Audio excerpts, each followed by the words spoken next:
समाजामध्ये कसं आहे, एखादा व्यक्ती आपला राग व्यक्त करतो, आपल्या भावना व्यक्त करतो, आपले बोलणं काय आहे ते समोरच्याला पटवून देण्यासाठी त्याला चीड येते. तो सांग, हे पहा, मला तर अशा व्यक्तींबद्दल मैत्री करायला आवडेल. कारण तर ते एज्युकेशन करतील ना तर तेवढ्याच रागाने एज्युकेशन करतील. ते मैत्री करतील ना तर तेवढ्याच रागाने मैत्री करतील.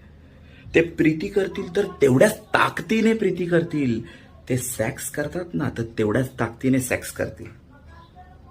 म्हणून एखाद्या व्यक्तीला काही वाईट गोष्ट दिसली आणि त्याचा स्वभाव हा बंडखोर असेल, चिडखोर आणि भांडखोर बोलत नाही, त्या लोकांना त्यांनी भांडखोरच ठरवलेलं असतं.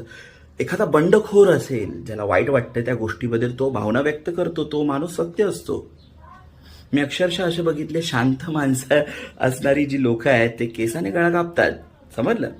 म्हणून तुम्ही काय म्हणत नाही की शांत राहणं वाईट आहे, त्या गोष्टीचा विरोध नाही करत आहे.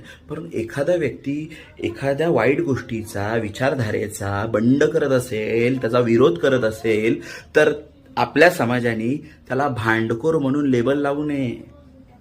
सगळेच भांडखोर नसतात, काही सत्यशोधक सुद्धा असतात.